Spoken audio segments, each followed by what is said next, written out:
துஷ்டரை கண்டால் தூர விலகு. இப்படி ஒரு பழமொழி உண்டு. எதுக்காக இப்படி சொல்லி வச்சாங்க? துஷ்டன் ஏதாவது தொந்தரவு கொடுப்பான், அதனால அவனை கண்டா பயந்துகிட்டு ஓடி ஒளிஞ்சுக்கோ அப்படின்னா இதுக்கு அர்த்தம் அப்படி இல்லை. ஒரு துஷ்டன் கிட்ட நெருங்கி போறோம்னு வச்சுக்கோங்க, அவன் நமக்கு கெடுதலான ஆலோசனைகள் எதையும் சொல்லலாம், அல்லது அவன் தீய உணர்வுகள் உள்ளவனா இருக்கலாம், அல்லது தீய செயல்கள் செய்யக்கூடியவனா இருக்கலாம், அல்லது தீய நட்புனால அவன் ஏற்கனவே கெட்டு போனவனா கூட இருக்கலாம். இப்படிப்பட்டவனை நெருங்கி போனா அவனோட பாதிப்பு நமக்கும் வந்துடும். அதனால விலகி போ அப்படின்னு சொல்றாங்க. இதையே கொஞ்சம் விவரமா இப்ப பாப்போமே. இப்ப இந்த துஷ்டர்களை 4 வகையா பிரிக்கிறாங்க. இந்த 4 வகைக்கும் உதாரணம் வேணும்னா வேற எங்கேயும் போக வேண்டியதில்லை, மகாபாரதத்தை பார்த்தாவே போதும். அதுல இந்த 4 வகையான தீயோரும் வர்றாங்க. முதல் வகைக்கு உதாரணம் சகுனி. இவன் மனசுல எப்பவும் தீய எண்ணங்கள் தான் நிறைஞ்சி இருக்கும். கனவுல கூட தீய ஆலோசனைகள். யாராவது ஒருத்தர் நல்லபடியா வாழ்ந்தா அதை இவனால சகிச்சுக்க முடியாது. இப்படிப்பட்டவனோட நெருங்கிய தொடர்பு துரியோதனனுக்கு கிடைச்சது. துரியோதனன் எப்படின்னா அவன் ஏற்கனவே தீய காரியங்கள் செய்யறதுக்கு தயங்காதவன். அப்படிப்பட்டவனுக்கு தீய போதனைகள் செய்யறதுக்கு சகுனி உதவுனான். இந்த 2 பேரோட சகவாசம் இன்னொருத்தனுக்கு கிடைச்சது. அவன் யாருன்னா துச்சாதனன். அவன் தீய நடத்தை உள்ளவன். இந்த 3 பேரும் ஒண்ணு சேர்ந்தா என்னத்துக்கு ஆகும்? உலகமே கெட்டு போடும்ல. இந்த 3 துஷ்டர்களோட நல்லவன் ஒருத்தன் வந்து சேர்ந்தான். அவன் தான் கர்ணன். கர்ணன் இயல்பாவே உத்தம குணம் உள்ளவன். அவன் நல்லவங்களோட சேராம இப்படிப்பட்ட கெட்டவங்க கிட்ட நட்பு வச்சுக்கிட்டான். அதனால அவனும் தீய செயல்களில் ஈடுபடுறது மாதிரி ஆயிடுது. துரியோதனனுடைய நண்பனா அவனுடைய ஆதரவுல வளர்ந்ததுனால அவனுக்கு துணையா இருக்க வேண்டி இருக்குது அப்படின்னா. நட்பு உரிமையினால உதவி புரிய வேண்டியது சரிதான், அது தப்புன்னு சொல்ல முடியாது. இருந்தாலும் தீய செயல்களுக்கு உதவி செய்யறது சரியில்லை. புத்தி பலம் புஜ பலம் எல்லாம் இருந்தா கூட தெய்வ பலம் இல்லைன்னா ஜெயிக்க முடியாது. கர்ணன் மகா வீரன்.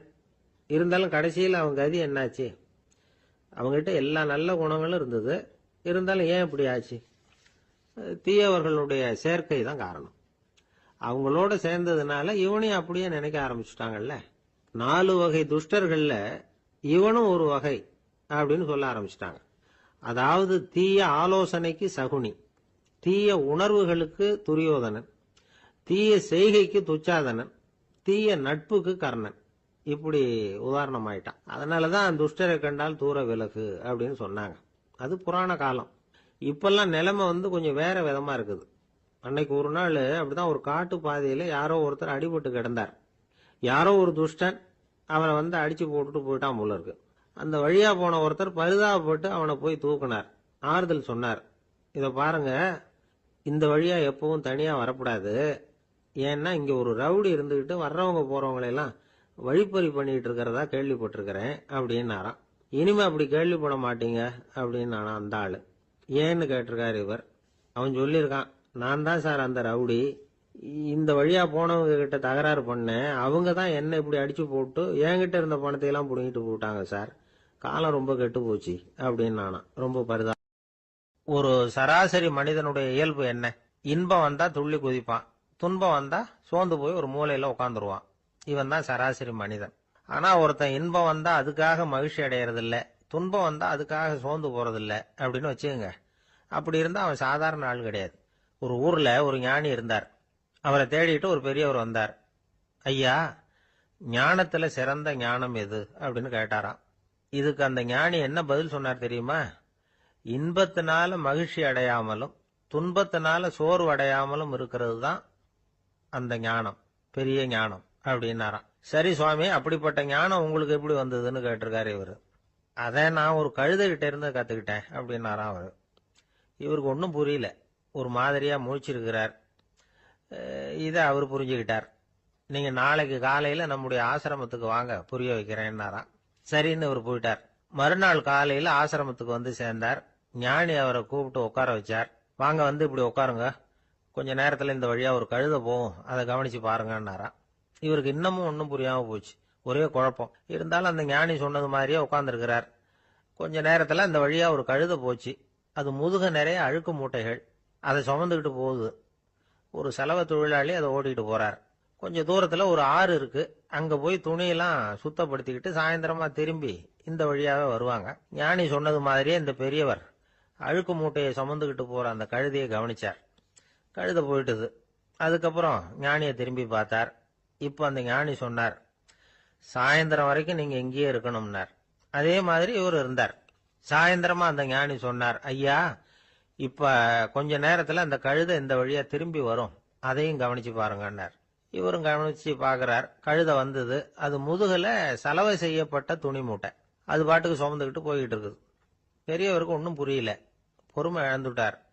சரி சுவாமி, இந்த கழுதைக்கும் உங்க ஞானத்துக்கும் என்ன சம்பந்தம் அப்படின்னார்.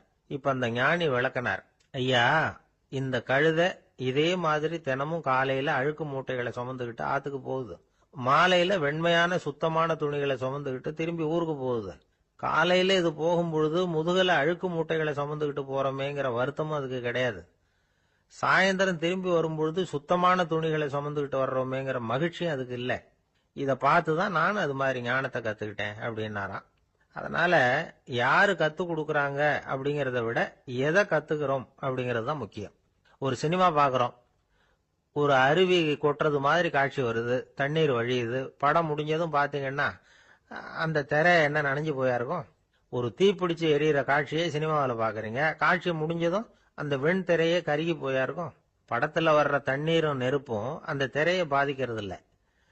நாம அந்த திரை மாதிரி இருக்கிறதுக்கு கத்துக்கணுமா. அந்த பக்குவம் வந்துட்டதுன்னா இன்பமும் துன்பமும் நம்ம எதுவும் செய்யாது. ஒரு சினிமாவை பாக்குற வரைக்கும் சிரிக்கலாம், அழலாம். பார்த்துட்டு வெளியில வரும்பொழுது அழுதுகிட்டே வரக்கூடாது. ஒருத்தர் வந்தார். அப்படி படம் முடிஞ்சு வெளியில வரும்பொழுது அருவி மாதிரி கண்ணீர் சிந்திக்கிட்டே வர்றார். ஏன் சார் படம் அவ்வளவு சோகமா அப்படின்னு கேட்டார். இன்னொருத்தர், இல்ல சார் கூட்டம் ரொம்ப குறைச்சல் சார், மொத்தம் படம் பார்க்க வந்தவங்களே 15 பேர் தான் சார் அப்படின்னார் கண்ணீரை தொடச்சிக்கிட்டே. அதுக்கு நீங்க ஏன் சார் அழறீங்கன்னு கேட்டார் அவரு. இந்த படத்தோட தயாரிப்பாளரே நான் தான் சார் அப்படின்னாரா இவர். ஒரு அப்பாவுக்கு 2 பிள்ளைங்க. மூத்தவன் ரொம்ப அடக்கம், அப்பா எது சொன்னாலும் கேட்பான், பெரியவங்களுக்கு கீழ்ப்படிஞ்சு நடப்பான். இளையவன் அப்படி இல்லை, தான் நினைச்சதை தான் சொல்லுவான், செய்வான். அடுத்தவங்க சொல்றதை கேட்க மாட்டான், அடங்கி நடக்க மாட்டான். இந்த 2 பேர்ல யாரை உங்களுக்கு பிடிக்கும்? பெரியவனை தான் பிடிக்கும். ஏன்னா அவன் தான் சொல்ற பேச்சை கேட்கிறவன் அப்படின்னு சொல்லுவீங்க. ஆனா ஒரு ஞானி என்ன சொல்றாரு தெரியுமா? ஒரு குழந்தை அதன் அறிவுக்காக மதிக்கப்பட வேண்டுமே தவிர அதனுடைய கீழ்ப்படியும் தன்மைக்காக அல்ல அப்படிங்கிறார். நம்ம குழந்தைகளை சுயமா சிந்திக்கிறதுக்கு நாம விடுறதில்ல, மற்றவங்களை பார்த்து காப்பி அடிக்கிறதுக்கு தான் நாம அவங்களுக்கு கத்துக் கொடுக்குறோம். புகழ்பெற்ற மனிதர்கள் சிலருடைய பேரை சொல்லி நீயும் அவர் மாதிரி ஆகணும், இவர் மாதிரி ஆகணும் அப்படின்னு சொல்லிட்டே இருக்கிறோம். குழந்தைகள் தங்களுடைய தனித்தன்மையை வளர்த்துக்கிறதுக்கு நாம தடையா இருக்கிறோம். ஒரு குழந்தைகிட்ட அனாவசியமா நம்பிக்கையை வளர்த்துடக்கூடாது, எந்த கோட்பாட்டையும் திணிக்கக்கூடாது. நாம ஏற்கனவே அர்த்தமில்லாத கருத்துக்களையும் கொள்கைகளையும் மனசுல போட்டு நிரப்பி வச்சிருக்கிறோம். இந்த உலகத்துக்கு புதுசா சேர்ந்திருக்கிற ஒரு குழந்தையின் தூய்மையான மனசுல நம்ம கருத்துக்களை அறிமுகம் செய்ய அல்லது திணிக்கிறதுக்கு நமக்கு எந்த அதிகாரமும் கிடையாது. ஒரு குழந்தைய நீ இந்த மதத்தை சேர்ந்தவன் அப்படின்னு பிறந்ததுமே ஒரு முத்திரை குத்தி போடுறோம். இது அதோட சுதந்திரத்தை ஆரம்பத்திலேயே கிள்ளி எறியறது மாதிரி தான். நீங்க ஒரு மதத்தின் வழிமுறைகளை கடைபிடிச்சிட்டு வர்றீங்க, அந்த வழியில போய்கிட்டு இருக்கிறீங்க, சரி, அதனால போறீங்க. அதுக்காக உங்க குழந்தையையும் அதே வழியில தான் வரணும் அப்படின்னு கட்டாயப்படுத்துறதுக்கு உங்களுக்கு என்ன உரிமை இருக்குது? அந்த குழந்தை சுயமா சிந்திச்சு ஒரு முடிவுக்கு வரட்டுமே, அதுக்கு நீங்க ஏன் தடையா இருக்கிறீங்க? நமக்கு உண்மையிலேயே நம்ம குழந்தை மேல அன்பு இருந்தா இது மாதிரி திணிப்பு வேலைகளை செய்யக்கூடாது. திணிப்பு வேலைகள்ல இருந்து குழந்தைகளை காப்பாத்தினா போதும். அதுதான் ரொம்ப முக்கியம். அடுத்த தலைமுறை அற்புதமான தலைமுறையா உருவாகும். நாம தான் சாதி மத சங்கடங்கள்ல மாட்டிக்கிட்டு தவிக்கிறோம். அவங்களாவது சாதி மத வேறுபாடு இல்லாத சமுதாயத்தை பார்க்கட்டுமே, அந்த சௌகரியங்களை அனுபவிக்கட்டுமே. அதுக்கு நாம என்ன செய்யணும்னா ஒன்னும் செய்யாம இருந்தா போதும். ஒரு குழந்தைகிட்ட நம்ம கருத்தை திணிக்கும் பொழுது என்ன ஆகுது தெரியுமா? அது அவனை அவங்கிட்ட இருந்தே அப்புறப்படுத்தி விடுது, அவனுடைய தனித்தன்மையை அழிச்சுடுது, அவனை ஒரு எல்லைக்குள்ள திணிச்சுடுது. இதெல்லாம் அன்புங்கிற பேரால பெற்றோர்கள் செய்யற தப்பு. இதெல்லாம் கேட்டுக்கிட்டு இந்த காலத்துல அப்பா ஒருத்தர் சொன்னார், நான் கருத்துக்களை எல்லாம் என் பையன்கிட்ட திணிக்கிறது இல்லைங்க, ஆனா அதிகமா சாப்பிட சொல்லி கட்டாயப்படுத்துவேன் அப்படின்னார். உங்க வீட்டு சமையல் அவ்வளவு நல்லா இருக்குமான்னு கேட்டாங்க. நல்லா இருந்தா நான் ஏன் அவனை சாப்பிட சொல்லி கட்டாயப்படுத்த போறேன் அப்படி. ஒரு நீதிமன்றம், அங்க ஒரு கொலை வழக்கு சம்பந்தமா விசாரணை நடந்துகிட்டு இருக்குது. அந்த வழக்கறிஞர் ரொம்ப தீவிரமா வாதாடிட்டு இருக்கிறார். தன்னுடைய கட்சிக்காரர் நிரபராதிங்கிறது அவருக்கு நல்லா தெரியும். அதனாலதான் அவர் சார்பா வாதாடுறதுக்கே ஒத்துக்கிட்டார். அப்படி அவர் மும்முரமா வாதாடிக்கிட்டு இருக்கிற சமயத்துல அவசரமா தந்தி ஒண்ணு வந்து சேர்ந்தது. அதை வாங்கி படிச்சு பார்த்தார். அதுக்கப்புறம் அதை மடிச்சு தன்னுடைய கோட்டு பையில வச்சுக்கிட்டு தொடர்ந்து வாதாட ஆரம்பிச்சிட்டார். பேசி முடிச்சாரு. அதுக்கப்புறம் அங்க கோர்ட்ல இருந்த சக வக்கீல்கள் அவர்கிட்ட வந்தாங்க. தந்தி ஒண்ணு வந்ததே, என்ன விஷயம் அப்படின்னு விசாரிச்சாங்களாம். அப்போ அவர் சொல்லியிருக்கிறார், ஊர்ல சிகிச்சைக்காக போயிருந்த என்னுடைய மனைவி இறந்து போனதா தந்தி வந்திருக்குது அப்படின்னாராம். மற்ற வக்கீல்களுக்கு அதிர்ச்சி. என்னங்க இது, மனைவி இறந்ததை விட கேஸ் முக்கியமா உங்களுக்கு அப்படின்னு கேட்டிருக்கிறாங்க. இறந்து போன என் மனைவி மறுபடியும் திரும்பி வர போறதில்ல. ஆனா என்னுடைய கட்சிக்காரர் ஒரு கொலை வழக்கில் மாட்டிக்கிட்டார். அவரும் நிரபராதி. அவர் உசுரை நான் காப்பாற்ற வேணாமா? இதுதான் என்னுடைய கடமை அப்படின்னாராம். இப்படி இவர் சொன்னது எல்லாரும் அப்படியே திகைச்சு போய் நின்னுட்டாங்களாம். சரி, கடமைக்கு முக்கியத்துவம் கொடுத்த அந்த வழக்கறிஞர் யார் தெரியுமா? அவர் தான் இரும்பு மனிதர் சர்தார் வல்லபாய் பட்டேல். குஜராத் மாநிலத்தில் 1875 அக்டோபர் 31 அன்றைக்கு ஜாவேரி பாய் அப்படிங்கிறவருக்கு 4வது பிள்ளையா அவர் பிறந்தாராம். இந்த ஜாவேரி பாய் யார் தெரியுமா? ஜான்சி ராணி லட்சுமி பாய் போர் படையில ஒரு வீரரா பணிபுரிஞ்சவர். இளம் வயசுல வல்லபாய் படேல் ரொம்ப சிரமப்பட்டு படிச்சிருக்கார். விடாமுயற்சி வெற்றியை கொடுத்தது. கல்லூரியிலையும் காலடி வச்சார். அதுக்கப்புறம் வக்கீல் பட்டத்தையும் வாங்கினார். பிரிட்டிஷ் ஆட்சி நடந்துகிட்டு இருந்த சமயம் குஜராத்தை சேர்ந்த பர்டோலி தாலுகாவில் விவசாயிகள் மேல அரசாங்கம் திடீர்னு நில வரியை வசதி விட்டுதான். ஏழை விவசாயிகள் ரொம்ப கஷ்டப்பட்டிருக்காங்க. அரசாங்கம் வரி செலுத்தாத விவசாயிகளின் நிலங்களை எல்லாம் ஜப்தி செஞ்சுதான். அரசாங்கத்தை எதிர்க்கிறவங்களை எல்லாம் கைது பண்ணி சிறையில அடைச்சுட்டாங்களாம். சில பேர் வீடு வாசல் ஆடு மாட்டையெல்லாம் வித்து கூட வரி கட்ட வேண்டிய நிலைமைக்கு ஆளாயிட்டாங்க. வழக்கறிஞர் வல்லபாய் படேல் நில வரியை உடனே ரத்து பண்ணணும் அப்படின்னு பம்பாய் கவர்னருக்கு ஒரு கடிதம் எழுதினார். எந்த பலனும் இல்லை. உடனே எல்லா விவசாயிகளையும் அணி திரட்டினார். அதுக்கு தானே தலைமை தாங்கினார். சத்தியாகிரகம் நடத்தினார். அந்த பகுதியில் எந்த வேலையும் நடக்கல. வேற வழி இல்லை. ஆட்சியாளர்கள் உடனே வரியை ரத்து பண்ணாங்க. சிறையில் இருந்தவங்களெல்லாம் வெளில விட்டாங்க. 1928 ஆகஸ்ட் 6 சர்க்காருக்கும் விவசாயிகளுக்கும் இடையில ஒரு உடன்பாடு ஏற்பட்டது. அதுக்கப்புறம் தான் நிலைமை சரியா போச்சான். வல்லபாய் படேலின் பொது சேவையை பாராட்டின பொதுமக்கள் அவருக்கு சர்தார் அப்படிங்கிற பட்டத்தை கொடுத்தாங்களாம். சர்தார்னா தலைவர் அல்லது தளபதினு அர்த்தம். இரும்பு மனிதர்னு இவருக்கு பேரு. இருந்தாலும் நகைச்சுவை உணர்வும் இவருக்கு நிறைய உண்டு. ஒரு தடவை ஒரு பத்திரிகை நிருபர் வந்திருக்கார். சர்தார் பட்டேல் கிட்ட அவருக்கு பிடிச்ச பண்பாடு கலாச்சாரம் எது அப்படின்னு கேட்கணும்னு ஆசை. அதனால அவரை பார்த்து கேட்டாராம், ஏங்க உங்களுக்கு பிடிச்ச கல்ச்சர் எது அப்படின்னு கேட்டிருக்கார். இதுக்கு சர்தார் பட்டேல் சொன்ன பதில் என்ன தெரியுமா? எனக்கு பிடிச்ச கல்ச்சர் அக்ரிகல்ச்சர் அப்படின்னு. ஒருத்தர் குதிரை ரேஸுக்கு போனார். பணம் கட்டினார், தோத்து போயிட்டார். மறுபடியும் போனார், பணம் கட்டினார், தோத்து போனார். அடுத்த தடவையும் பணம் கட்ட போனப்போ அவரை தடுத்து கேட்டோம், ஏன் சார் ஏற்கனவே விட்டது போதாதா, இன்னமும் இருக்கிறத விடணுமா அப்படின்னு கேட்டோம். விட்டதையெல்லாம் மொத்தமா எடுக்க வேணாமா சார், அதுக்காக தான் தொடர்ந்து பணம் கட்டுறேன்னாரு அவரு. இவரை திருத்துறது ரொம்ப கஷ்டம். இது ஒரு மனநோய். மனநோய்கள்ல பல வகை உண்டு. மனநோய்கள் பிரிவு அட்டவணையில சூதாட்டம்ங்கிறது அவதியுறும் நோய் அப்படிங்கிற தலைப்புல வருது. சூதாட்டம் 2 வகைப்படும்னு சொல்றாங்க உளவியல் நிபுணர்கள். ஒரு வகை எப்படின்னா, நண்பர்களோட சேர்ந்துகிட்டு மகிழ்ச்சியும் கிளர்ச்சியும் அடையறதுக்காக ஈடுபடுறது.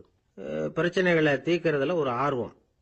கேளிக்கைக்காக கொஞ்சம் விட்டு பிடிக்கிறது அப்படிங்கிற மனுஷனுடைய அடி மனசுல உள்ள விபரீத பிணைய சுபாவம், இதெல்லாம் அதுக்கு காரணம். இன்னொரு வகை எப்படின்னா, சூதாட்டத்தில் ஈடுபட்டு ஒரு கட்டாய நிலைமைக்கு ஆளாயிடுறது. ஈடுபடு அப்படின்னு மனசு ஒரு வெறித்தன்மையை தூண்டிக்கிட்டே இருக்கும். இப்படிப்பட்டவங்களுக்கு நாம தோத்துக்கிட்டு இருக்கோம்ங்கிறது தெரியும். நாம ஜெயிக்கிறதுக்கான சந்தர்ப்பம் இல்லைங்கிறதும் தெரியும். இதனால நமக்கும் கஷ்டம், நம்ம சுத்தி இருக்கிறவங்களுக்கும் கஷ்டங்கிறதும் புரியும். அப்படி இருந்தும் சூதாடுவாங்க. இதுக்கு காரணம் சூதாடியின் பகற்கனவு அப்படிங்கிறாங்க நிபுணர்கள். இந்த நிலைமைக்கு கட்டாய சூதாட்டம் அல்லது நிர்பந்த சூதாட்டம் அப்படின்னு பேர் வச்சிருக்கிறாங்க.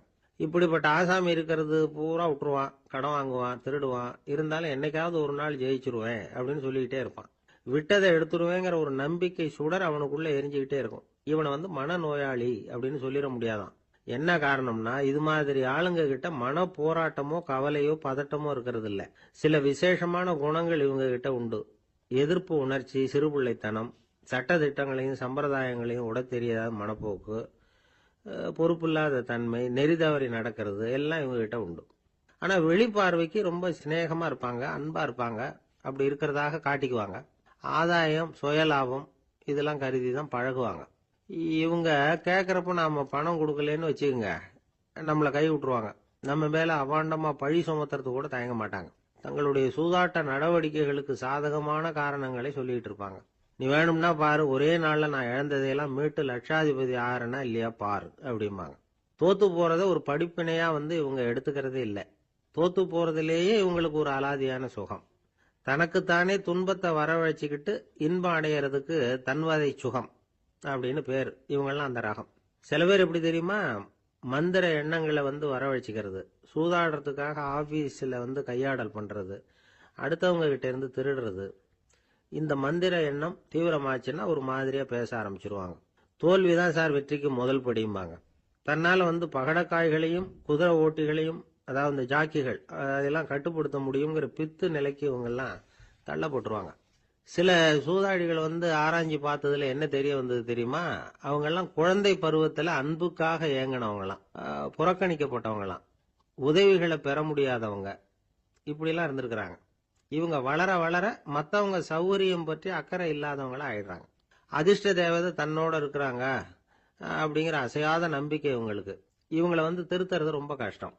அதனால பந்தயம், சூதாட்டம் இது மாதிரியான விஷயங்களை விட்டு விலகியே இருக்கிறது தான் நமக்கு நல்லது.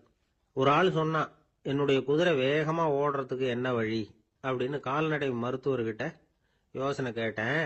அவர் ஒரு பாட்டில் நிறைய மாத்திரைகளை கொடுத்து தினம் 2 மாத்திரை வீதமா கொடுக்க சொன்னார். முதல் நாள் 2 மாத்திரையை கொடுத்துட்டு அது மேலே ஏறி உட்கார்றதுக்கு போனேன். அவ்வளவுதான். அதுக்குள்ள அது அம்பு மாதிரி பாஞ்சு ஓடி போச்சு. நான் இன்னும் உட்காரவே இல்லை, அதுக்குள்ள பாஞ்சு ஓடி போச்சு அப்படின்னா. அடடா, அப்புறம் நீங்க என்ன பண்ணீங்க அப்படின்னு கேட்டாங்க. என்ன பண்றது, மீதி மாத்திரை பூராவே நான் முழுங்கி விட்டு அதுக்கப்புறம் துரத்தி பிடிச்சி அது மேல ஏறி உட்கார்ந்தேன் அப்படின்னா அவன். ஒரு ஊர்ல ஒரு மன்னன் இருந்தான், கொடுங்கோல் மன்னன். நிறைய தொந்தரவு பண்ணிட்டு இருந்தான். அவன் ஒரு தடவை என்ன பண்ணான் தெரியுமா, ஒரு தப்பும் பண்ணாத ஒரு இளைஞனை பிடிச்சி ஜெயில அடைச்சுட்டான். அந்த பையனோட சொந்தக்காரங்கள்லாம் ராஜா கிட்ட போனாங்க.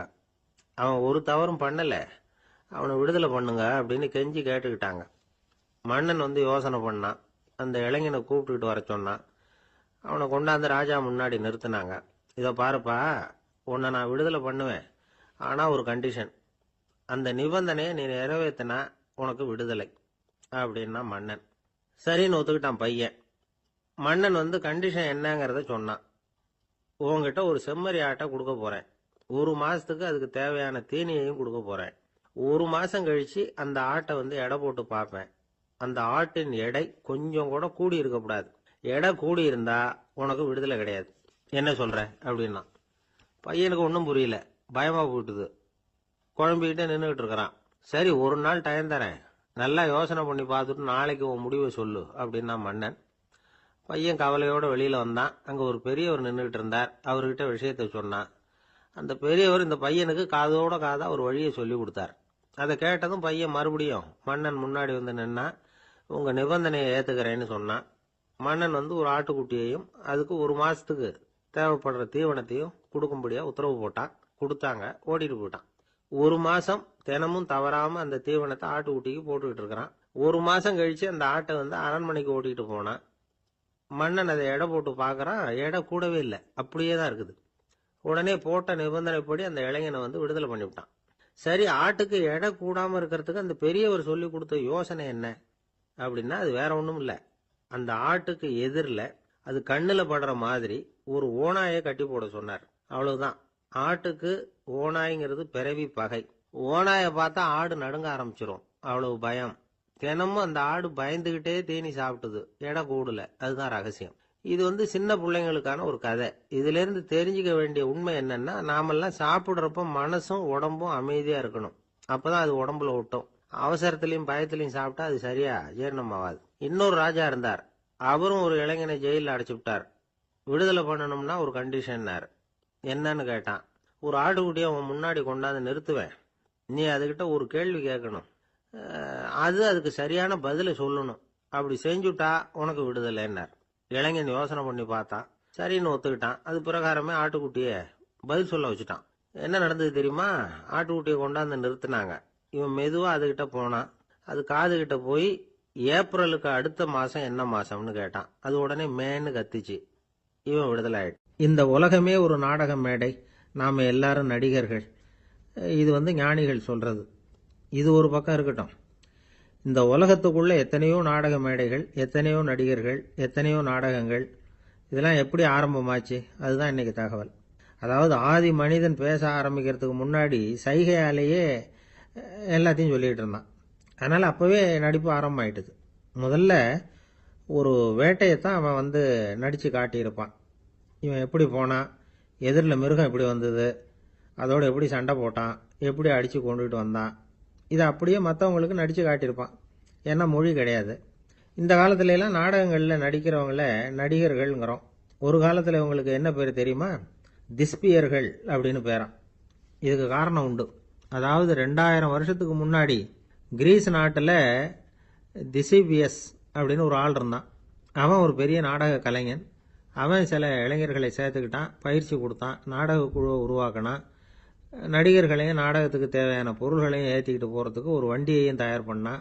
அந்த வண்டியிலேயே அவன் கிரேக்க நாடு பூராவும் சுற்றினான். ஊர் ஊராக நாடகம் போட்டான். ஒரு ஊருக்கு போனதும் அங்கே நாடகம் நடத்த தியேட்டர் இருக்கா அப்படிங்கன்னெல்லாம் பார்க்கறது இல்லை அவன். ஏன்னா அப்போலாம் தியேட்டர்னா என்னென்ன தெரியாது. நாடகம்னா அது ஒரு மூடிய கொட்டைக்குள்ளே தான் நடத்தணுங்கிறது அப்போ யாருக்குமே தோணலை. இந்த வண்டி போகும், அதுவே ஒரு பகுதி, அப்படியே ஒரு மேடை மாதிரி விரிச்சிக்கும். அதில் ஏறி நின்றுக்கிட்டு நாடகத்தை நடித்து காட்டுவாங்களாம். மக்கள்லாம் எதிரில் தரையில் உட்காந்து அதை பார்த்துக்கிட்டு இருக்கிறது. உலகத்தின் முதல் நடமாடும் தியேட்டர் இதுதானா. இந்த திசிபியஸ் தான் முதலாக உலகத்தில் நாடகம்ங்கிற பொழுதுபோக்கை நடத்தி காட்டினவன் அப்படின்னு சொல்கிறாங்க. அவன் சொந்தமாக நாடகம் எழுதுனா, நடித்தான், நாடகத்தை இயக்கினான். அதனால தான் அவனை first man of the theatre அப்படின்னு சொல்லுவாங்க. அவன் தான் நாடக மேடையின் முன்னோடி. கிரேக்கர் காலத்திலேயே நாடக ஆசிரியர்கள், நடிகர்கள், ரசிகர்கள் இவங்கெல்லாம் உருவாயிட்டாங்களாம். நாடகத்தின் சரித்திரத்தில் இந்த 3 பிரிவும் ரொம்ப முக்கியம். அதாவது கிரேக்க தியேட்டர்கள்லாம் திறந்த வெளி மேடைகள் தான். பெரும்பாலும் மலைச்சரிவுகள், அதுவே படிப்படியாக பண்ணியிருப்பாங்க. கீழே அரைவட்ட வடிவில் மேடை, அதுக்கு ஆர்கெஸ்ட்ரான்னு பேர். பிற்காலத்தில் இதில் உட்காந்து இசைக்குழுவினர் வாய்ச்சதுனால இசைக்குழுவுக்கே ஆர்கெஸ்ட்ராங்கிற பேர் வந்துட்டுது. இப்போ கிரேக்க தியேட்டர்களில் ஒன்று, அதோட காலம் கிமு 340. அதை இன்னமும் பாதுகாத்து வச்சிருக்கிறாங்களாம். எபிடாரஸ் அப்படிங்கிற இடத்துல அது இருக்குதான். இன்னமும் அந்த தியேட்டரை பயன்படுத்திக்கிட்டு வர்றாங்களாம். சிறந்த கிரேக்க நாடகங்கள்லாம் அங்கே நடிக்கிறாங்களாம். ஆரம்ப காலத்திலேயே கட்டணம் கிடையாது. அப்புறம் பின்னாடி தான் நுழைவு கட்டணம்லாம் அப்படியே வந்துட்டு தான். நடிகர்கள் பளபளப்பான ஆடைகள் உடுத்தியிருப்பாங்களாம். இந்த குதிகால் உயர்ந்த காலணிகள் போட்டிருப்பாங்களாம். இதெல்லாம் பழைய குறிப்புகள். பலவிதமான உருவங்களில் மாஸ்க் அப்படின்னு சொல்லப்படுற முகமூடி. அதனால் ஒரே நடிகர் பல வேடங்களில் நடிக்கிறது உண்டான். ஆரம்பத்தில் பெண் நடிகர்கள் கிடையாது, எல்லாம் ஆண் நடிகர்கள் தான். ரோமானியர்கள் தான் முதல் நிரந்தர நாடக மேடையை கட்டினவங்க. அதுதான் முதல் தியேட்டர். கிமு 1048 காலகட்டத்தில் பாம்பிங்கிற நகரத்தில் அதை கட்டியிருக்கிறாங்களாம். கிரேக்க ரோமானிய தியேட்டர்களின் அடிப்படையிலேயே இந்த இத்தாலிய வடிவ அமைப்பாளர்கள் இந்த குதிரை லாட வடிவில் ஒரு ஆடிட்டோரியத்தை உருவாக்கினாங்களாம். இப்படி அதை பற்றி நிறைய தகவல் இருக்குது. 1576 லண்டனில் இந்த வின்ஸ்பர்ரி, அப்புறம் இந்த பில்ட்ஸில், அப்புறம் ஜேம்ஸ் இப்படிங்கிற ஒரு முயற்சியால் தான் இங்கிலாந்தில் முதல் தியேட்டர் உருவாச்சான். அப்படி ஒருத்தர் இருந்தாராம். உலக நாடக மேடையின் வரலாறு இதுதான். அதாவது இப்பெல்லாம் அறிவியல் வளர்ச்சி அதிகமாயிட்டுது. திரைப்படம், தொலைக்காட்சி எல்லாம் வந்தாச்சு. ஒவ்வொரு வீடுமே ஒரு குட்டி தியேட்டர் மாதிரி ஆயிட்டுது. தொலைக்காட்சி முன்னாடி உட்காந்தா எழுந்திருக்கவே மனசு வர்றதில்லை. ஒரு அம்மா ஒரு மனோதத்துவ டாக்டரை தேடிட்டு வந்தாங்களாம் இந்த காலத்தில். டாக்டர், எங்கள் வீட்டுக்காரர் எப்போ பார்த்தாலும் டிவி முன்னாடி உட்காந்துக்கிட்டு அதையே வெறிச்சு பார்த்துக்கிட்டு இருக்கிறார், உத்து பார்த்துக்கிட்டு இருக்கார், எனக்கு சந்தேகமாக இருக்குன்னாங்களாம். இது மனக்கோளாறு இல்லைங்க, ஆர்வ கோளாறு, அவ்வளவுதான், இதுக்காக பயப்படாதீங்கன்னாராம் டாக்டர். அப்படி இல்லை டாக்டர், டிவி ஓடும் பொழுது நாம் எல்லாம் அதை பார்க்குறோம் சரி, ஆனால் அவர் அப்படி இல்லை, டிவியை நிறுத்தினதுக்கு அப்புறமும் அதையே உத்து பார்த்துட்டு உட்காந்துருக்கிறார், அதனால தான் சந்தேகப்பட்டு உங்ககிட்ட வந்தேன் அப்படின்னாங்களாம். கணவன் மனைவி அன்பா இருக்கணும், ஒருத்தர் நல்லா புரிஞ்சுக்கணும், விட்டு கொடுக்குற மனப்பான்மை வேணும், அதுதான் ஒரு நல்ல குடும்பம். இன்னைக்கு பல குடும்பங்களில் அர்த்தமில்லாத சண்டைகள் தான் அதிகம். கிராமப்புறங்களில் வேடிக்கையாக ஒரு கதை சொல்லுவாங்க. ஒரு ஊரில் ஒரு ஆள் இருந்தான், வேலை வெட்டி இல்லாமல் சும்மாவே இருந்தான். அவனுக்கு கல்யாணம் பண்ணி வச்சாங்களாம். மனைவி சேர்ந்தா. சும்மாவே உட்காந்துருக்கிறியே, ஏதாவது சம்பாதிக்கிற வழியை பாரு அப்படின்ட்டு இருக்கா. அதுக்கு தான் யோசனை பண்ணிட்டு இருக்கிறேன், ஒரு அருமையான ஐடியா அப்படின்னு நானா. என்ன அது சொல்லு அப்படின்னு இருக்கா அவ. ஒரு ஆட்டுக்குட்டி வாங்க போறேன்னு இருக்கான்.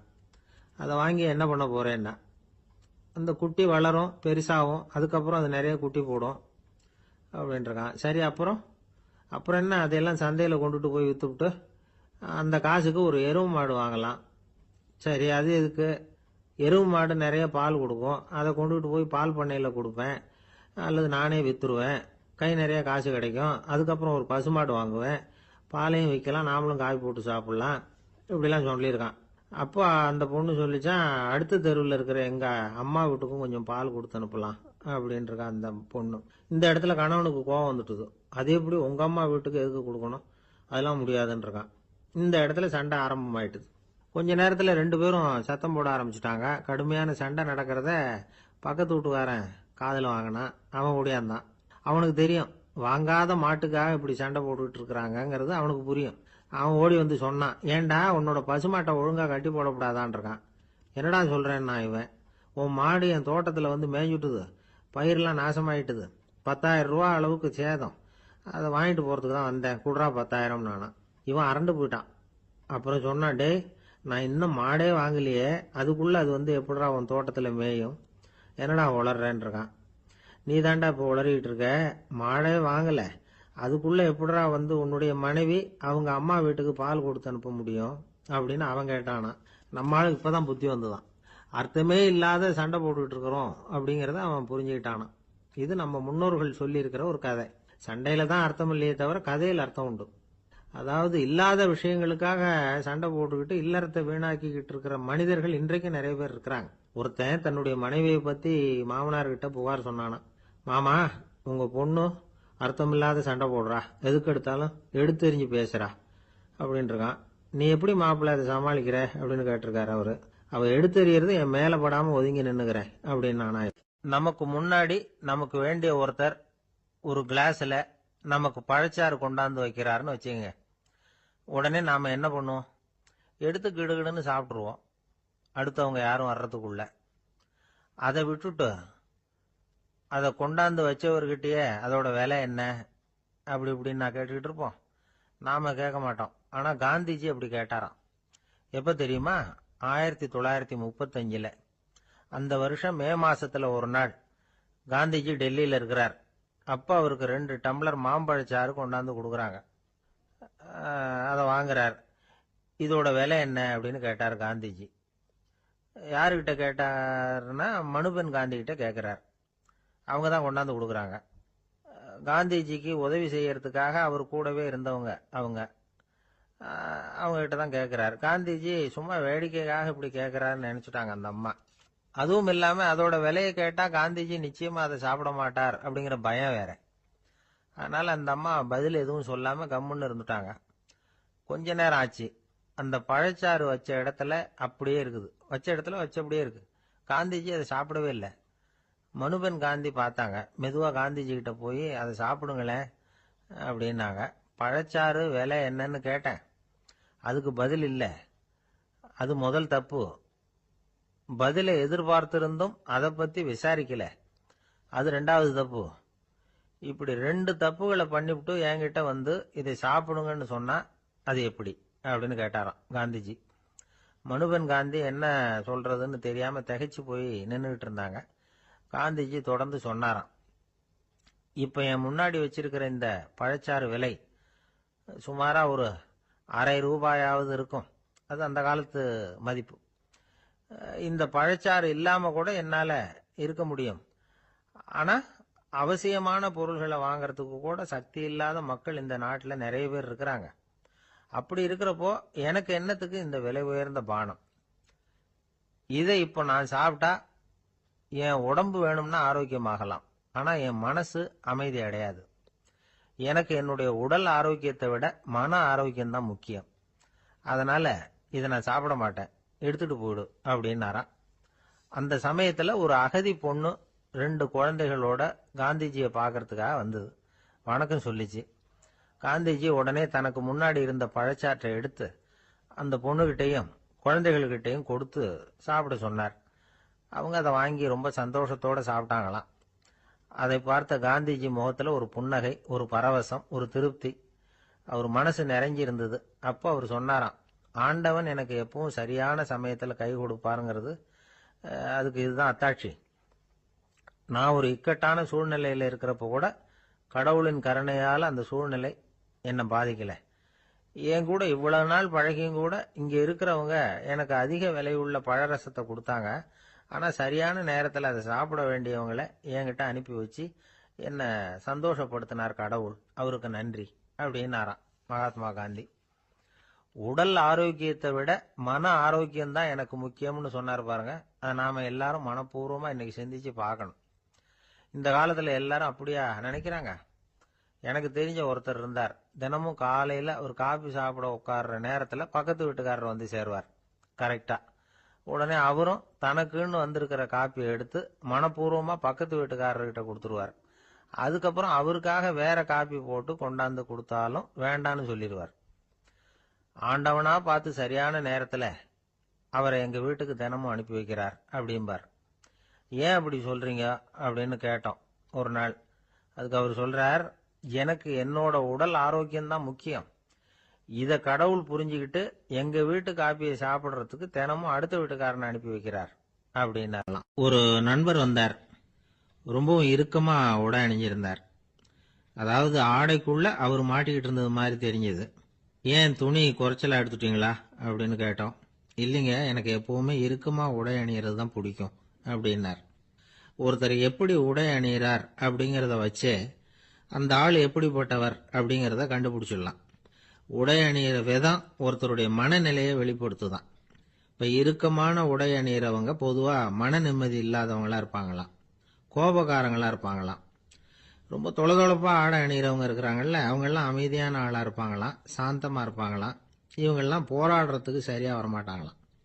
இப்படி ஒரு கணிப்பு இருக்குது. அதனாலதான் போர் வீரர்களுக்கெல்லாம் இறுக்கமான உடையை தான் கொடுக்கறது வழக்கம். ஆனா சன்னியாசிகளை பாருங்க, அவங்களுக்கெல்லாம் ரொம்ப தொலை உடைகள் தான். அவங்கெல்லாம் வந்து டைட் பேண்ட் போட்டுக்கிட்டு நிக்க மாட்டாங்க சன்னியாசிகள்லாம். அதே மாதிரி சன்னியாசிகள்லாம் காவி உடைய தேர்ந்தெடுக்கிறதுக்கும் காரணம் உண்டு.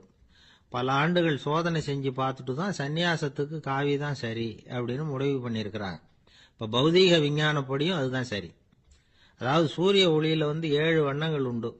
ஒரு பொருள் மேல அது விழும் பொழுது அந்த பொருள் நமக்கு சிவப்பா தெரிஞ்சதுன்னா அந்த பொருள் வந்து சிவப்பை தவிர மற்ற எல்லா நிற கதிர்களையும் உள்வாங்கிக்கிட்டு சிவப்பு நிறத்தை மட்டும் வெளியில விடுது. அதாவது விலக்கி விடுது. அதனாலதான் அந்த பொருள் வந்து சிவப்பா தெரியுது. உடல் ஆரோக்கியத்துக்கு ஓரளவு சிவப்பு தேவைப்படுது. அதனாலதான் காவி உடை அணிஞ்சா சூரிய ஒளி ஓரளவு சிவப்பை விலக்கிவிடும். அதாவது சிவப்பின் பலனும் கிடைக்கும், இந்த சிவப்பின் கெடுதலும் இல்லை அப்படின்னு யோசனை பண்ணாங்க. காவி வந்து உதய வேளையின் நிறம். கீழ் வானத்துல கதிர் உதிக்கிற வேளையில முதல் ஒளி தோன்றுகிற நேரத்துல காவி நிறம் தான் கசியும். தியானம் செய்யறப்போ முதல்ல காணக்கூடிய ஒளி காவி நிறம் தான். தியானத்தின் உச்ச நிலையின் நிறம் நீலம். தியானம் வந்து காவி நிறத்துல ஆரம்பமாகி நீல நிறத்துல நிறைவடைகிறது அப்படிங்கிறார் ஓஷோ. நீலம் வந்து தியான சிகரம், காவி வந்து தியான ஆரம்ப குறியீடு, ஒரு சன்னியாசியின் ஆரம்ப தரிசனம் அப்படிங்கிறார் அவர். ஒருத்தர் நாள் பூரா காவி உடைய அணிஞ்சிருந்தா அந்த நிறம் வந்து அவருக்கு வந்து தியானத்தை பற்றிய நினைவை வந்து ஊட்டிக்கிட்டே இருக்கும். இப்படியே வந்து ஆடைக்கும் தியானத்துக்கும் இடையில ஒரு தொடர் ஏற்படுது. ஒரு துறவியின் உள்ளார்ந்த பண்பா அது மாறுது. கடை வீதியில ஒரு பொருள் வாங்க போறோம், அது மறந்துடக்கூடாதுங்கிறதுக்காக ஞாபகம் முடிச்சு போட்டுக்கிறோம். அந்த முடிச்சுக்கும் பொருளுக்கும் தொடர்பு இல்லை. ஆனா கடை வீதிக்கு போன உடனே அந்த முடிச்சு வந்து அந்த பொருளை ஞாபகப்படுத்துது.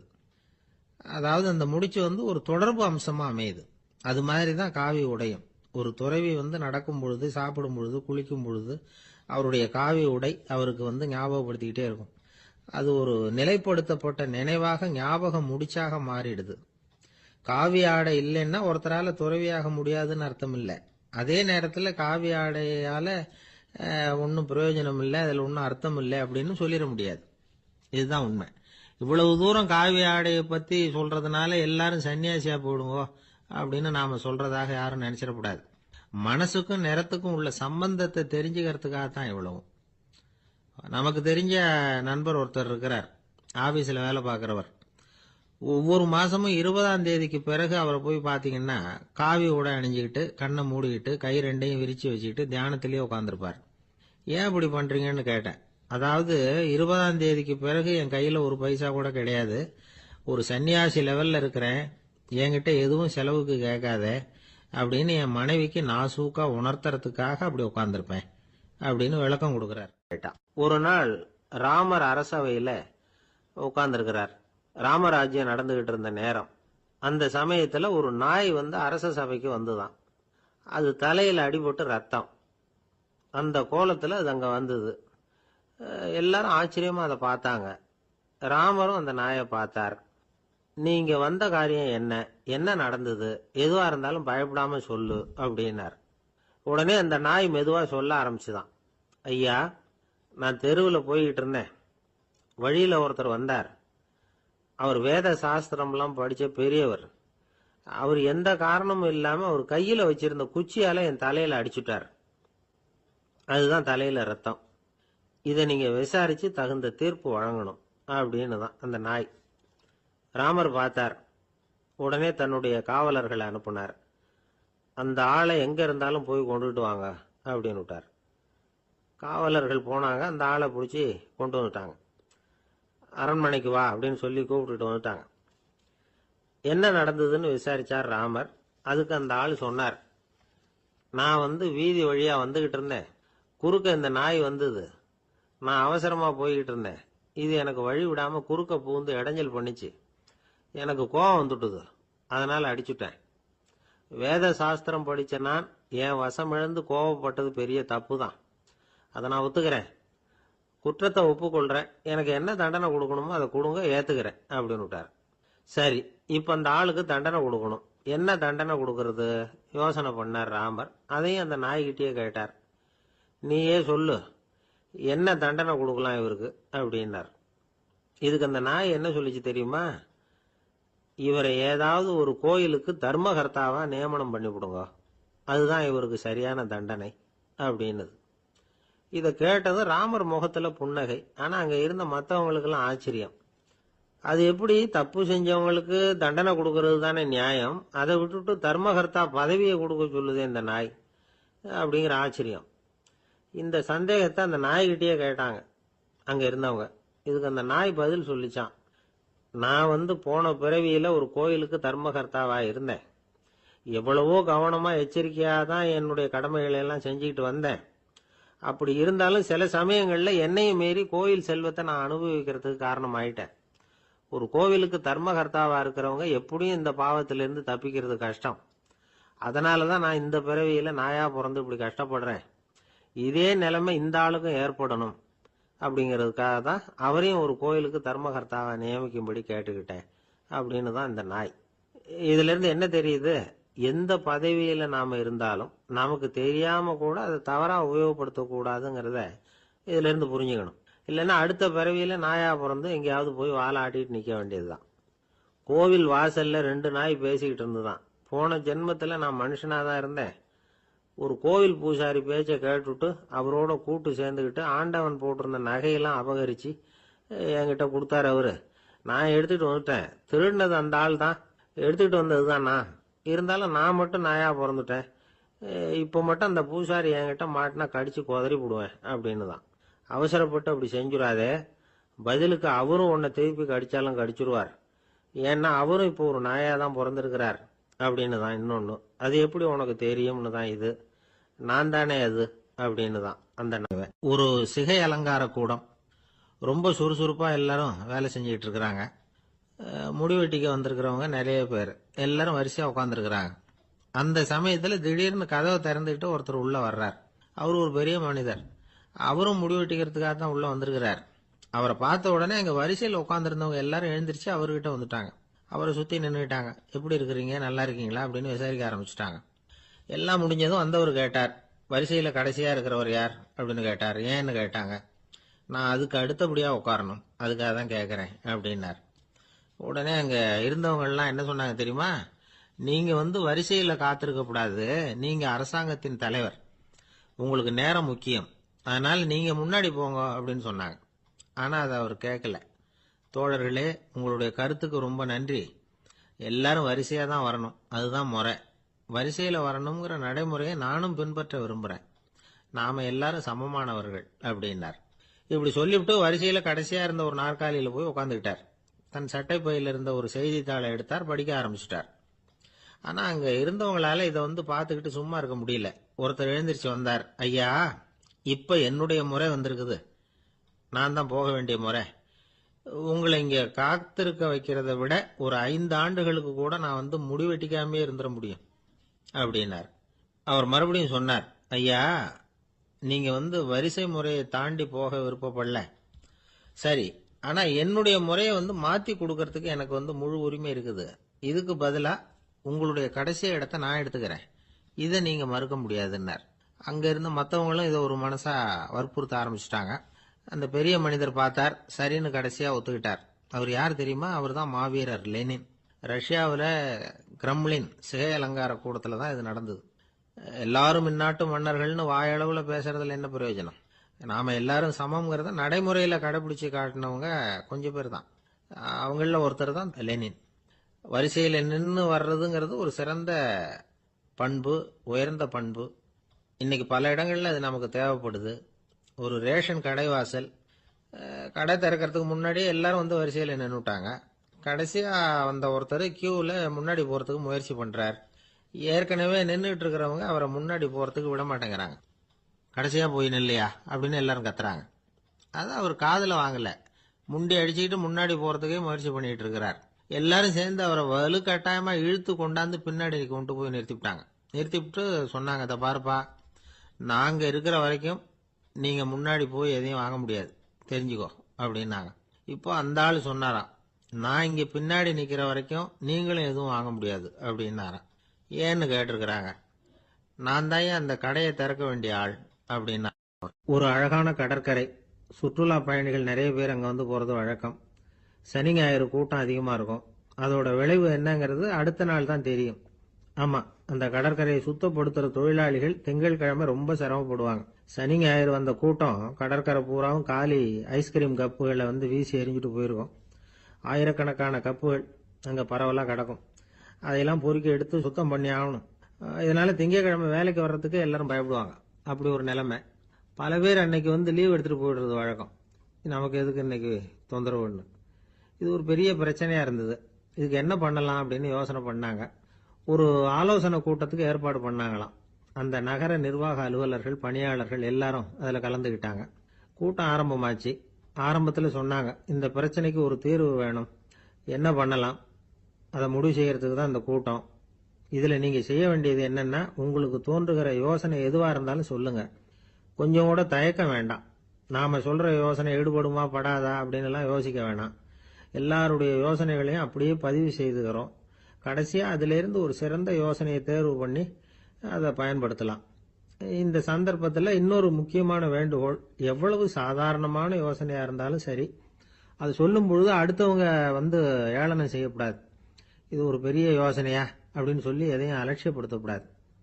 இதுதான் அந்த கூட்டத்தின் ஆரம்பத்தில் செய்யப்பட்ட அறிவிப்பு. உடனே அந்த கூட்டத்தில் இருந்தவங்க ஆளுக்கு ஒரு யோசனை சொல்ல ஆரம்பிச்சாங்க. ஒருத்தர் எழுந்திருச்சார், இங்க வர்ற சுற்றுலா பயணிகள் கிட்ட ஆளுக்கு $10 ஒரு டெபாசிட் மாதிரி வைப்பு பணமா வாங்கிக்கணும். காலி ஐஸ்கிரீம் கப்பை திருப்பி கொடுத்தா அந்த பணத்தை திருப்பி கொடுத்துடலாம். இப்படி ஒரு ஏற்பாடு பண்ணிட்டா கப்புகளை தேடி பொறுக்கிட்டு இருக்க வேண்டியதில்லை, எல்லாம் ஒரே இடத்துக்கு சேர்ந்துரும். அப்படியே நாம தூக்கிட்டு போய் ஒரு இடத்துல கொட்டி போடலாம் அப்படின்னாரு. இன்னொருத்தர் எழுந்திருச்சார், கப்பை கீழே போட்டா $50 அபராதம் அப்படின்னு அங்கங்க போர்டு எழுதி வச்சுடலாம். கப்புகளை போடுறதுக்கு அங்கங்க பெரிய கூடைகளை வச்சுடலாம். நாம சாவகாசமா அந்த கூடைகளை சேகரம் பண்ணிக்கலாம் அப்படின்னாராம். இன்னொருத்தர் எழுந்திருச்சு கொஞ்சம் கோபமா பேசினார். கப்புகளை அவங்க வாயிலேயே திணிச்சுடணும், அதுகளை மொன்னு சாப்பிட்டு பார்த்தாதான் தெரியும் அது எவ்வளவு கஷ்டங்கிறது அப்படின்னு ரொம்ப கடுமையா பேசியிருக்காரு. இது வேடிக்கையா தெரிஞ்சாலும் இந்த யோசனையும் பதிவு செஞ்சுக்கிட்டாங்களாம். இப்படி பல யோசனைகள். கடைசியா எல்லாத்தையும் படிச்சு பார்த்துட்டு பரிசீலனை பண்ணாங்க. அப்புறம் தான் யோசனை வந்தது. இவர் வேடிக்கையா சொன்னது, கப்புகளை அவங்கவுங்க வாயிலேயே திணிச்சு சாப்பிட சொல்லணும், அதுதான் தண்டனைன்னார்ல. ஏன் அப்படி சாப்பிடுறது மாதிரியே கப்புகளை தயார் பண்ணா என்ன அப்படின்னு சிந்திக்க ஆரம்பிச்சாங்களாம். ஆகா, அதுதான் சரின்னு ஒரு முடிவுக்கு வந்தாங்க. அதுல இருந்து உருவானது தான் இந்த வேஃபர் கப்ஸ். ஐஸ்கிரீமை சாப்பிட்டு முடிச்சதும் கப்பையும் சாப்பிட்டுடலாம். கோன் ஐஸ்கிரீம் சாப்பிடுறோம்ல, அதுதான். அமெரிக்காவில் மியாமி கடற்கரையில ரொம்ப காலமா இருந்துகிட்டு வந்த குப்பை பிரச்சனைக்கு இப்படிதான் ஒரு தீர்வு வந்துதான். இதுல இருந்து நாம புரிஞ்சுக்க வேண்டியது என்னன்னா, நாம அன்றாட எத்தனையோ பிரச்சனைகளை சந்திக்கிறோம், அதுக்கெல்லாம் தீர்வு உண்டு. அது எங்க ஒளிஞ்சிருக்குன்னு கண்டுபிடிக்கணும்.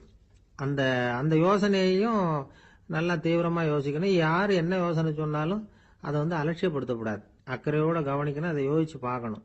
ஒரு அம்மா தன்னோட வீட்டுக்காரரை ஒரு மனநல மருத்துவர்கிட்ட அழைச்சிட்டு வந்தாங்களாம்.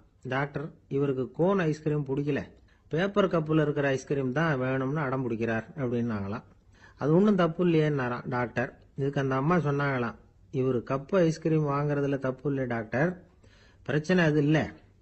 அப்புறம் வேற என்னன்னு கேட்டிருக்காரு. வாங்கினதும் ஐஸ்கிரீமை கீழே கொட்டிவிட்டு அந்த பேப்பர் கப்பை மட்டும் விரும்பி சாப்பிடுறார், அதனால தான் உங்ககிட்ட அழைச்சிட்டு வந்தேன் அப்படின்னு. வாழ்க்கையில சில சந்தர்ப்பங்கள்ல நாம சில அவமானங்களை சந்திச்சே தீர வேண்டியிருக்கு. என்ன பண்றது, காலம் அப்படி. அவமானப்படுறவங்க உடனே அடங்கி போயிடுறது தான் உலக வழக்கம். அவமானப்பட்டா உடனே சீறி எழறவங்களும் உண்டு. ஆனா அதையே ஒரு சவாலா எடுத்துக்கிட்டு முன்னுக்கு வர்றவங்களும் சில பேர் இருக்கிறாங்க. அவங்க ரொம்ப அபூர்வம். இன்னைக்கு மனோதத்துவ நிபுணர்கள்லாம் என்ன சொல்றாங்க தெரியுமா? அவமானப்பட்டுட்டா உடனே அடங்கி போயிடக்கூடாதான். அதையே ஒரு சவாலா எடுத்துக்கிட்டு மனசுல ஒரு வைராக்கியத்தோட முயற்சி பண்ணுனா வாழ்க்கையில எல்லாரும் முன்னேறலாமா. அவமானம்ங்கிறத நாம வைராக்கியமா மாத்திக்கணும். அதுதான் வெற்றிக்கு வழி. ராமர் இந்த பூமியில பிறந்ததே ஒரு வைராக்கியத்தினால தான் சார் அப்படின்னார் ஒருத்தர். எப்படிங்க அது அப்படின்னு கேட்டேன். அவர் சொன்னார், தசரதருக்கு ராமர் குழந்தையா பிறக்கணும், அப்பதான் இங்க இருக்கிற கஷ்டங்கள்லாம் நீங்கும் அப்படின்னு சர்வ லோகமும் எதிர்பார்த்துக்கிட்டு இருக்குது. ஆனா அவர் எப்போ பிறப்பார் அப்படின்னு யாருக்கும் தெரியல. அந்த காரியம் சீக்கிரம் நடக்கணுமே, அதுக்கு என்ன பண்றது? நாரதர் வந்தார் ஒரு நாள் தசரதரை தேடி. தசரதா, உனக்கு ஒரு செய்தி தெரியுமான்னு ஆரம்பிச்சார். அவர் எப்பவும் இப்படித்தானே ஆரம்பிக்கிறது வழக்கம். என்ன விஷயம்னு கேட்டார் தசரதர். தசரதா, நீ அடிக்கடி உன்னோட தேர்ல ஏறிக்கிட்டு தேவலோகத்துக்கு போற, அங்க போற வர்ற எல்லாம் பண்ணிட்டு இருக்க, எல்லாம் சரி. தேவலோகத்திலையும் உன்னை நல்லபடியா தான் வரவேற்கிறாங்க. தேவேந்திரன் உன்னை பிரியமா அழைச்சிட்டு போய் தன்னுடைய அரியாசனத்திலேயே தனக்கு பக்கத்திலேயே உட்கார வைக்கிறான். நீயும் சந்தோஷமா உட்காந்து பேசிவிட்டு வந்துடுற. ஆனா நீ இங்க வந்ததுக்கு அப்புறம் அங்க என்ன நடக்குது தெரியுமா உனக்கு அப்படின்னாராம் நாரதர். என்ன நடக்குது எனக்கு ஒன்றும் தெரியலையே அப்படின்னாராம் தசரதர். நாரதர்கிட்ட கிட்டத்தில் கேட்டிருக்காரு, கொஞ்சம் சொல்லுங்க என்னது அப்படின்னு. அவர் நெருங்கி வந்தாராம் நாரதரும். மெதுவா அவர் காதோட காதா சொன்னாராம். அதாவது நம்ம பாஷையில சொல்ல போனா பத்த வைக்கிறார். நீ அங்க தேவேந்திரன்கிட்ட உட்காந்து பேசிவிட்டு வந்த பிறகு நீ அங்க உட்கார்ந்திருந்த அரியாசனத்தை தண்ணி ஊத்தி கழுவி சுத்தப்படுத்துறாங்க. நீ என்ன அந்த அளவுக்கு சுத்தம் இல்லாத ஆளா, தினம் குளிக்காமையா இருக்கிற அப்படின்னாராம். தசரதருக்கு இது ரொம்ப அவமானமா போயிட்டுது. அப்படியே செய்யறாங்க அப்படின்னாராம். ஆமா, நீ வேணும்னா நான் சொல்றது உண்மையா இல்லையா அப்படின்னு சோதனை பண்ணி பார்த்துக்கோ அப்படின்னாராம் நாரதர். உடனே தசரதர் இதுக்காகவே புறப்பட்டு தேவலோகம் போனார். அங்க வழக்கம் போலவே இவரை கூப்பிட்டு உட்கார வச்சு பேசிக்கிட்டு இருந்தான் தேவேந்திரன். கொஞ்ச நேரம் பேசிக்கிட்டு இருந்துட்டு சரி நான் கிளம்புறேன்னு புறப்பட்டார். சரி, அவனும் வாசல் வரைக்கும் வழி அனுப்பி வச்சுட்டு உள்ள போயிட்டான். தசரதர் வெளியில கொஞ்ச நேரம் மறைஞ்சு இருந்துட்டு மெதுவா உள்ள எட்டி பார்த்தார் என்ன நடக்குதுன்னு. நாரதர் சொன்னது உண்மைதான். தசரதர் உட்கார்ந்திருந்த ஆசனத்தை அங்க 2 தேவர்கள் கழுவி சுத்தப்படுத்திக்கிட்டு இருக்கிறாங்க. தசரதரால இதை தாங்கிக்க முடியல. அவருக்கு ரொம்ப அவமானமா போச்சு. நேரா கிடுகிடுன்னு தேவேந்திரங்கிட்டே போனார். நான் உட்கார்ந்திருந்த இருக்கையை சுத்தம் பண்றியே, நான் என்ன அந்த அளவுக்கு பாவியா அப்படின்னு கேட்டார். ரொம்ப கோபமா கேட்டார். தசரதரே, மனுஷனுக்கு 3 கடன்கள் உண்டு. தேவ கடன், ரிஷி கடன், பித்ரு கடன். இதை தீர்க்காதவன் பாவியாகிறான். இதுல மகனை பெறுவதால் தான் பித்ரு கடன் தீரும். உனக்கு மகன் கிடையாது, அதனால நீ பாவியாகிற. பாவி உட்கார்ந்திருந்த இடம்ங்கிறதுனால அதை சுத்தம் செய்ய வேண்டியது எங்க கடமை அப்படின்னு நானும் தேவேந்திரன். இந்த இடத்துல தசரதருக்கு ஏற்பட்ட அவமானம் ஒரு வைராக்கியமா மாறிச்சு. தேவேந்திரனே கேட்டுக்கோ, ஒரு மகனை பெற்ற பிறகுதான் இந்த சபையில மறுபடியும் அடி எடுத்து வைப்பேன் அப்படின்னு சொல்லிவிட்டு போயிட்டாராம். போய் புத்திர காமேஷ்டி யாகம் பண்ணார். புத்திரர்கள் பிறந்தார்கள். இந்த கதையில உள்ள கருத்து என்னன்னா, தேவேந்திரன் தசரதரை அப்படி அவமானப்படுத்தலைன்னா அவருக்கு இப்படி ஒரு வைராக்கியம் பிறந்திருக்குமா? யோசிச்சு பார்க்கணும். நமக்கு ஏற்படுகிற சில அவமானங்களையும் வைராக்கியமா மாத்திக்குவோம். அப்படி மாத்திக்கிட்டோம்னா வாழ்க்கையில முன்னேறலாம். நம்ம ஆளுங்க சில பேர் அவமானத்தை வைராக்கியமா மாத்திக்கிறது எப்படி தெரியுமா? நம்மகிட்ட ஒரு பையன் சொன்னான், எங்க அப்பா என்னை எல்லாருக்கும் முன்னாடி வச்சு திட்டிவிட்டார், பொறுப்பு இல்லாம ஊர் சுத்துறேன்னு சொல்லி அவமானப்படுத்தி விட்டார், இனிமே நீ என் முகத்திலேயே முழிக்காதரா போடான்னு வேற சொல்லிவிட்டார். எனக்கு ரோஷம் வந்துட்டுது, அந்த அவமானத்தை வைராக்கியமா மாத்திக்கிட்டேன், அன்னையிலேருந்து அவர் முகத்திலேயே முழிக்கிறது இல்லை அப்படின்னா. அப்படியான்னு கேட்டோம். ஆமாங்க, அவர் வீட்டில் இல்லாத நேரமாக பார்த்து உள்ள சமையல் கட்டுக்கு போய் சாப்பிட்டுட்டு நைஸாக வெளியில் வந்துடுவேன் அப்படிங்கிறான் அவன். என்ன சார் உங்கள் பையன் என்ன செஞ்சுக்கிட்டு இருக்கிறான் இப்போ அப்படின்னு கேட்டார் ஒருத்தர். அடிக்கடி கண்ணாடி முன்னாடி நின்று அழகு பார்த்துக்கிட்டு இருக்கிறான் சார் அப்படின்னாரு அப்பா. இளம் பருவம் இப்படி தான் இருக்கும், அதையெல்லாம் சாதாரணமாக நினச்சிடாதீங்க அப்படின்னாரு அவர். என்ன சார் சொல்கிறீங்க, கண்ணாடி முன்னாடி நின்றுக்கிட்டு நேரத்தை வீணாக்கிக்கிட்டு இருக்கான், அதை ஒரு பெரிய விஷயமா நான் நினைக்கணுமா அப்படின்னாரு இவர். இளம் பருவத்தில் இளைஞர்களுக்கும் சின்ன பொண்ணுங்களுக்கும் அடிக்கடி கண்ணாடியில் பார்க்கணும்னு தோணும். அது வெறுமனே அழகு பார்க்கறது மட்டும் இல்லை, அவங்க தங்களையே தேடி கண்டுபிடிக்கிற ஒரு முயற்சி அது. இது ஒரு மனோதத்துவ விளைவு. இது வரைக்கும் சின்ன பிள்ளையா இருந்துட்டோம், இனிமேல் நாமளும் மற்றவங்க மாதிரி மனிதர்கள் தான் அப்படிங்கிற உணர்வு அவங்களுக்கு வருது. தங்களோட முகம் எப்படி இருக்குது, அழகு எப்படி இருக்குது, உடம்பு நேரம் எப்படி இருக்குது, முடி எப்படி இருக்குது அப்படிங்கிறதையெல்லாம் கண்டுபிடிக்கிறாங்க. அதுக்கப்புறம் இன்னொரு ஆணோ பொண்ணோ தன்னை கவனிக்கணும் அப்படின்னு நினைக்கிறாங்க. இதெல்லாம் மனோதத்துவ உண்மைகள், இதெல்லாம் இயற்கை. இதை பார்த்துட்டு பெற்றவங்க பிள்ளைங்க கெட்டு போட்டாங்க அப்படின்னு நினைக்கக்கூடாது, அவங்கள திட்டிகிட்டே இருக்கக்கூடாது. இன்னைக்கு பல குடும்பங்களில் இதுதான் நடந்துகிட்டு இருக்குது. மனுஷ வாழ்க்கையிலேயே இப்படியும் இல்லாத அப்படியும் இல்லாத ஒரு பருவம் இளம் பருவம். 13லேருந்து 19 வயசுக்கு உட்பட்ட ஆண்கள் பெண்கள் இந்த வகையை சேர்ந்தவங்க, டீனேஜ் குரூப். இவங்களை சின்னவங்கன்னு நினச்சிட முடியாது, பெரியவங்கன்னு நினச்சிட முடியாது. இவங்க ரொம்ப சென்சிட்டிவ். சமூகம் நினைச்சா இவங்களை நல்லவங்களாகவும் ஆக்கலாம், கெட்டவங்களாகவும் ஆக்கலாம். கொஞ்சம் அக்கறை எடுத்துக்கிட்டா பெரிய பெரிய மேதைகளையும் விஞ்ஞானிகளையும் உருவாக்கலாம். ஆனால் நடக்கிறது என்ன தெரியுமா, அநேகமாக இவங்களை யாருமே சரியாக புரிஞ்சுக்கிறது இல்லை, இவங்களை சரியாக நடத்துறதும் இல்லை. இது வரைக்கும் நாம் சொல்கிறத கேட்டுக்கிட்டு இருந்தான், இப்பெல்லாம் அவன் இஷ்டத்துக்கு நடக்க ஆரம்பிச்சுட்டான் அப்படின்னு வருத்தப்படுற பெற்றோர்கள் அதிகம். இது வருத்தப்படுற விஷயம் இல்லை, சந்தோஷப்பட வேண்டிய விஷயம்.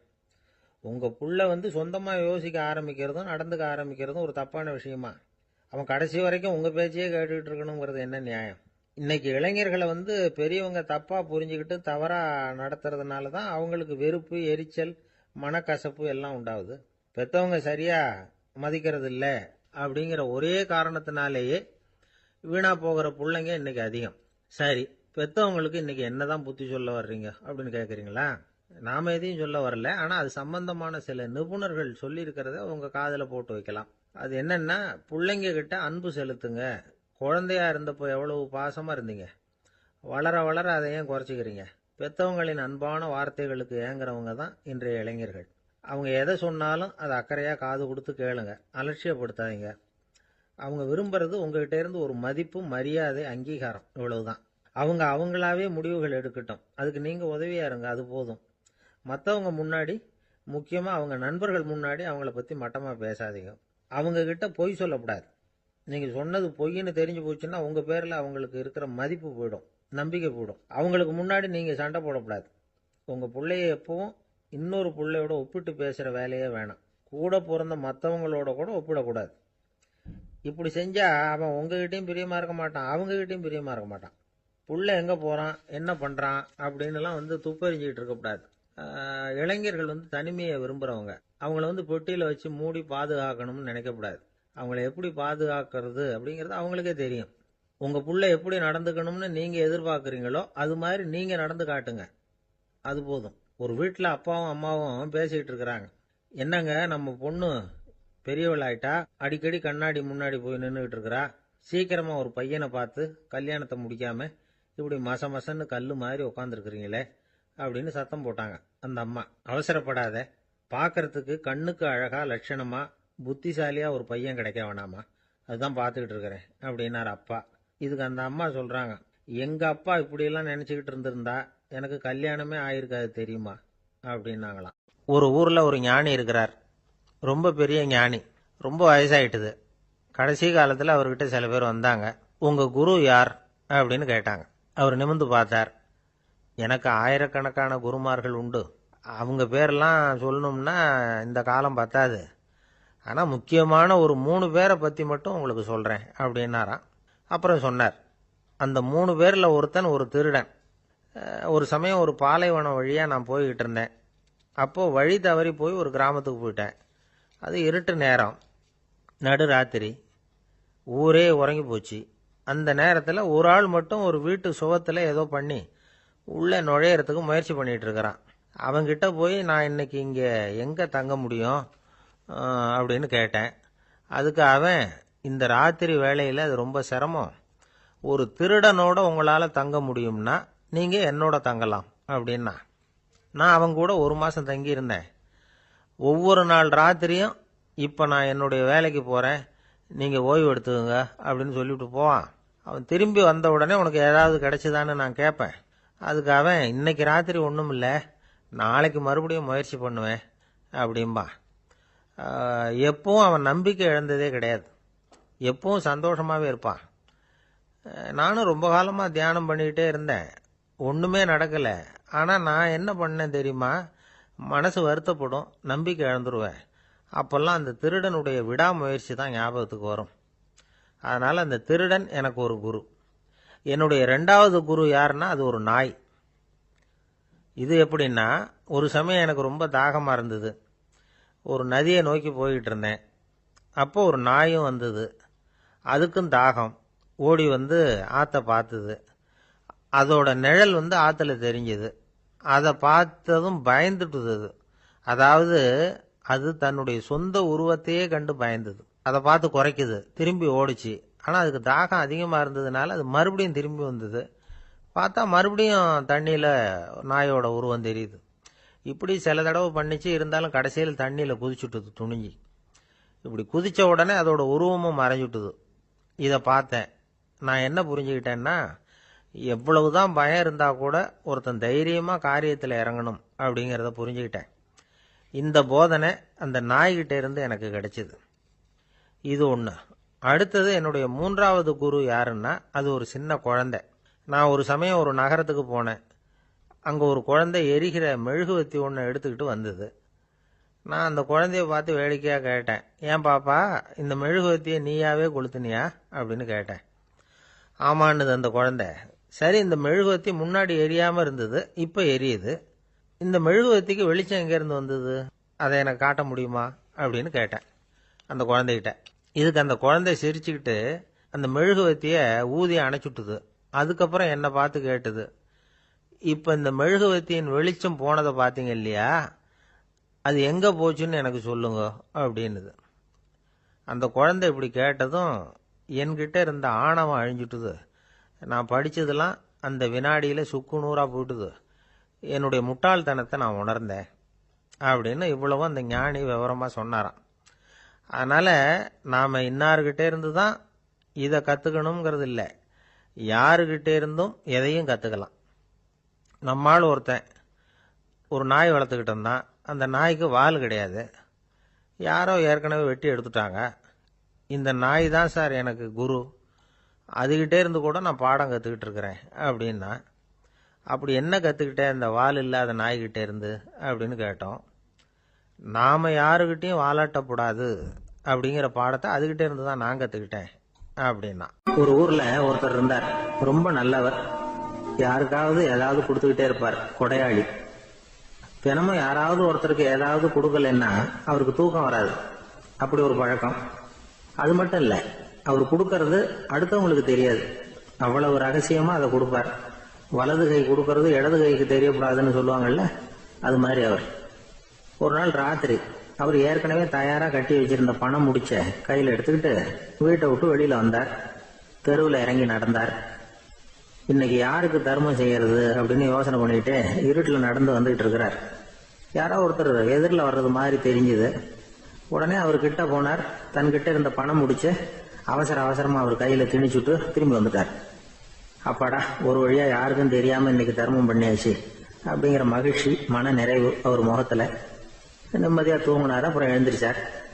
மறுநாள் காலையில ஊரு பூரா ஒரே பேச்சு. என்ன பேச்சுன்னா, நேற்று ராத்திரி ஒரு திருடன் கையில யாரோ பணத்தை கொடுத்துட்டு போயிருக்கிறாங்க அப்படின்னு எல்லாரும் பேசிக்கிட்டு இருக்கிறாங்க. இதை கேள்விப்பட்டதும் அந்த பெரியவருக்கு ரொம்ப வருத்தமா போச்சு.